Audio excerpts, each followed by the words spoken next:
ये हमारा class 10th computer का चैप्टर नंबर 9th और ऑलरेडी इस चैप्टर के सभी टॉपिक आप सभी को पढ़ा दिए गए थे और जो आपका नेक्स्ट लेक्चर था उसमें आप सभी को बताने वाला था मैं इस चैप्टर के जो भी क्वेश्चंस आंसर्स हैं और उसके साथ साथ बहुविकल्पी प्रश्न और सभी जो भी प्रश्न पत्र हैं मैं आप सभी को देखने को मिल सकते हैं इस चैप्टर से वो सभी प्रश्नों का कलेक्शन। ठीक है, तो चलते हैं अपने हम क्वेश्चन आंसर की तरफ। ठीक है, और ये सभी जो टॉपिक्स थे वो ऑलरेडी प्रीवियस जो भी लेक्चर्स हैं इस चैप्टर के उसमें कवर कर दिए गए हैं, तो उनको आप अगर देखना चाहें समझना चाहें तो वहाँ से आप देख सकते हैं। ठीक है, सबसे पहले हम चलेंगे अपने बहुविकल्पी प्रश्नों की तरफ, क्योंकि आपको बोर्ड परीक्षा में जो भी मल्टीपल चॉइस क्वेश्चन या फिर इंग्लिश में इसको शॉर्ट फॉर्म में हम लोग बोलते हैं एमसीक्यू, तो आपको जो एमसीक्यू टाइप क्वेश्चन होते हैं वो टोटल 20 पूछे जाते हैं। नंबर ऑफ क्वेश्चन कितने रहते हैं? 20 रहते हैं, मतलब 20 नंबर के प्रश्न पूछे जाएंगे बहुविकल्पी प्रश्न। ठीक है, तो सबसे पहले देखते हैं अपने बहुविकल्पी प्रश्नों को। तो यहाँ पे पहला हमारा जो क्वेश्चन है, स्ट्रक्चर और यूनियन के बीच में जो मुख्य डिफरेंस है वो क्या है? ठीक है, स्ट्रक्चर और यूनियन के बीच में जो सबसे मेन डिफरेंस है वो ये है कि स्ट्रक्चर में सदस्यों का आकार अलग अलग हो सकता है। ठीक है, बट जबकि जो यूनियन होता है उसमें सभी सदस्यों का आकार एक ही होता है। ठीक है, थोड़ा सा यहाँ पे देखते हैं। नेक्स्ट क्वेश्चन हमारा जो है, स्ट्रक्चर का उपयोग किसके लिए किया जाता है? ठीक है, तो हमारा जो फर्स्ट क्वेश्चन था उसका जो करेक्ट आंसर था वो है हमारा ऑप्शन नंबर ए। और जो हमारा सेकंड नंबर क्वेश्चन है कि स्ट्रक्चर का उपयोग किसके लिए किया जाता है, तो बेसिकली जो हमारा स्ट्रक्चर का यूज़ होता है वो अलग अलग प्रकार के जो डेटा होते हैं, डेटा के सदस्य होते हैं, उनको एक संगठित इकाई में रखने के लिए किया जाता है। ठीक है, जो डिफिनेशन में ही आपका कॉन्सेप्ट ही क्लियर हो गया था। थर्ड क्वेश्चन हमारा, यूनियन का उपयोग किसके लिए किया जाता है? तो हमारा जो यूनियन होता है उसमें अलग अलग प्रकार के जो डेटा के सदस्य होते हैं उनको एक संगठित इकाई में रखने के लिए किया जाता है। ऑप्शन नंबर बी करेक्ट है हमारा। ठीक है, नेक्स्ट क्वेश्चन हमारा, स्ट्रक्चर या फिर यूनियन को डिक्लेयर करने के लिए कौन सा कीवर्ड का यूज किया जाता है? ठीक है, स्ट्रक्चर या फिर यूनियन जो हमारा होता है उसको हम लोग डिक्लेरेशन जब करते हैं तो उसके लिए हम लोग किस कीवर्ड का यूज करते हैं? तो उसके लिए हम लोग यूज करते हैं जो हमारा कीवर्ड है वो है हमारा option number B and C, struct and union. Union को डिक्लेयर करने के लिए यूनियन कीवर्ड का यूज करते हैं और स्ट्रक्चर को डिक्लेयर करने के लिए हम लोग स्ट्रक्ट कीवर्ड का यूज करते हैं। ये हमने पढ़ा हुआ था कॉन्सेप्ट में। ठीक है, स्ट्रक्चर और यूनियन में सदस्यों को कैसे एक्सेस किया जाता है? ठीक है, तो कैसे एक्सेस किया जाता है? डॉट बी ऑपरेटर के द्वारा हम लोग एक्सेस करते हैं। जैसे हमने जो वेरिएबल दिया हुआ था उसके सामने हमने डॉट लगा करके उस वेरिएबल, जैसे इंट है तो डॉट इंट, डॉट फ्लोट, इस प्रकार करके हम लोग वैल्यू को असाइन करते थे। ठीक है, तो पहले एक्सेस करते थे फिर उसके बाद असाइन करते थे। नेक्स्ट हमारा क्वेश्चन है, स्ट्रक्चर या फिर यूनियन में सदस्यों का इनिशियलाइजेशन करने के लिए कौन से ऑपरेटर का यूज किया जाता है? ठीक है, तो जो भी हमारे स्ट्रक्चर और यूनियन है उसमें जो भी हमारे मेंबर्स होते हैं उनको जब हम लोग को इनिशियलाइज किया करना होता है तो हम लोग किस प्रकार के का जो ऑपरेटर है उसका यूज़ करते हैं? तो हम लोग इक्वल, हमारा जो ये ऑपरेटर है उसका हम लोग यूज़ करते हैं। नेक्स्ट क्वेश्चन है, यूनियन के एक समय में कितने सदस्य हो सकते हैं? ठीक है, तो यूनियन के एक समय में केवल एक ही सदस्य को हम लोग यूज़ कर सकते हैं, असाइन कर सकते हैं और एक्सेस कर सकते हैं। ठीक है, नेक्स्ट क्वेश्चन हमारा, स्ट्रक्चर तथा यूनियन में कौन सा डेटा टाइप व्यापक होता है? ठीक है, तो कौन सा जो हमारा डेटा टाइप व्यापक होता है वो हमारा स्ट्रक्चर होता है या फिर यूनियन होता है? ठीक है, नेक्स्ट क्वेश्चन हमारा, स्ट्रक्चर और यूनियन का उपयोग करने का प्रमुख जो मेनली हमारा उद्देश्य क्या है? ठीक है, तो जो मेन उद्देश्य हमारा है, सामरिक डेटा को एक संगठित इकाई में संग्रहित करना, mean option number B. 10th number हमारा क्वेश्चन है, maybe last question, structure और यूनियन किस कारण बहुत अधिक मेमोरी का उपयोग करते हैं?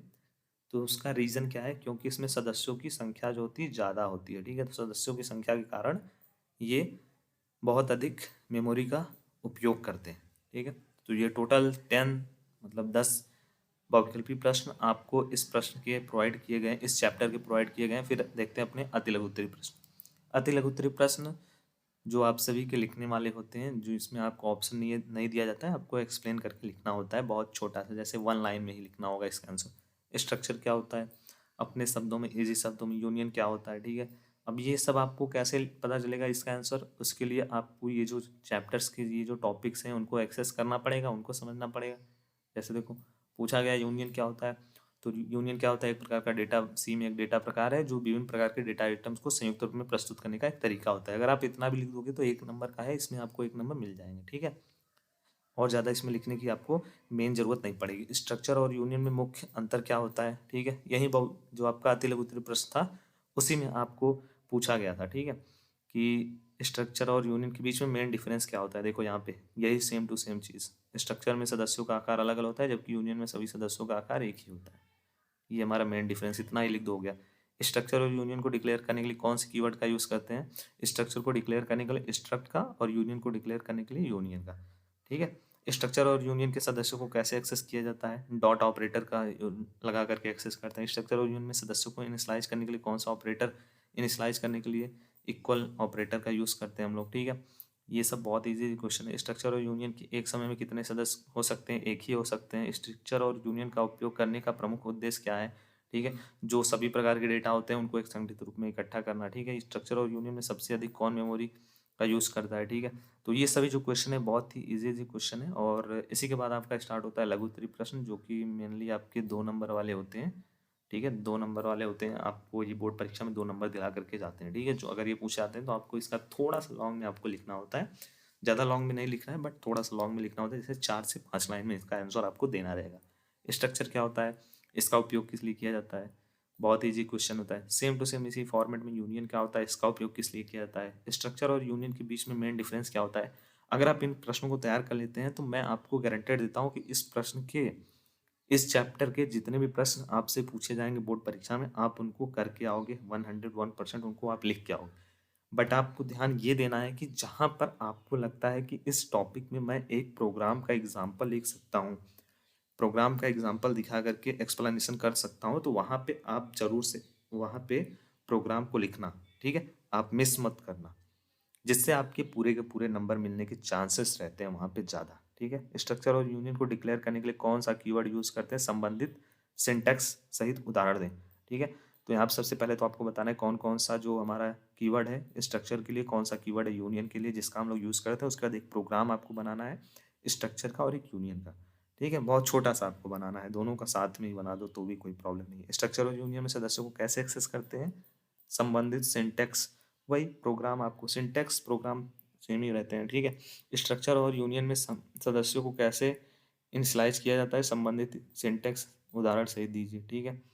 इसीलिए मैंने आपको कुछ ऐसे क्वेश्चन यहाँ पे दिए हुए हैं जो आप प्रैक्टिस करिए, आंसर इसका खुद से लिखिए, नोट्स बनाइए, और इसको एक बार बोर्ड एग्जाम देने से पहले एक बार आप इसको पढ़ के जाना, इनके आंसर को, ये क्वेश्चंस को बस एक बार समझ के जाना। मैं बता रहा हूँ इस चैप्टर के जितने भी क्वेश्चन आएंगे सब इसी में से आएंगे, इससे बाहर तो नहीं पूछा जाएगा। कॉन्सेप्ट ही सब आपको पढ़ा दिए गए, टॉपिक पूरा पढ़ा दिया गया, तो कहाँ से इससे बाहर आएगा? स्ट्रक्चर और यूनियन में क्या वैकल्पिक सदस्य हो सकते हैं? संबंधित सिंटैक्स बताइए। स्ट्रक्चर और यूनियन का उपयोग करके एक प्रोग्राम में एक स्टूडेंट के डेटा को संरचित कैसे किया जाता है? संबंधित सिंटैक्स बताइए। ठीक है। तो प्रोग्राम, जितने भी प्रोग्राम वाले प्रश्न हैं पूरे सी, आप सभी के पूरे जो ये बुक के, आप सभी का जो कंप्यूटर का बुक है उसके जितने भी प्रोग्राम वाले प्रश्न हैं सबसे महत्वपूर्ण, उनका जो एक वीडियो या फिर कह लें क्लास चलेगा, वो आप सभी को बहुत जल्द नोटिफिकेशन दे दिया जाएगा। उसमें पूरे चैप्टर के जितने भी प्रोग्राम आ सकते हैं या फिर पिछले वर्ष में आए हुए हैं या फिर कुछ और भी प्रोग्राम जो इस बार आने के चांसेस हैं, वो आप सभी को वहाँ पर बता दिए जाएंगे, समझा दिए जाएंगे। ज्यों का त्यों भी अगर आप याद करके भी जाओगे ना, तो ज्यों का त्यों भी अगर आप लिख दोगे तो भी आपके अच्छे नंबर वहाँ पे मिल जाएंगे। आई होप आपके सभी डाउट क्लियर हो गए होंगे और ये चैप्टर हमारा कंप्लीट है। नेक्स्ट हमारा 10th नंबर चैप्टर रहेगा, चैप्टर नंबर 10th, जिसको हम देखेंगे नेक्स्ट क्लास में। और 10 मॉडल पेपर तैयार किए जा रहे हैं आप सभी के लिए, तो कमेंट में जरूर बताइएगा आप सभी जल्द से जल्द उन मॉडल पेपर को एक्सेस करना चाहते हैं, देखना चाहते हैं कि नहीं।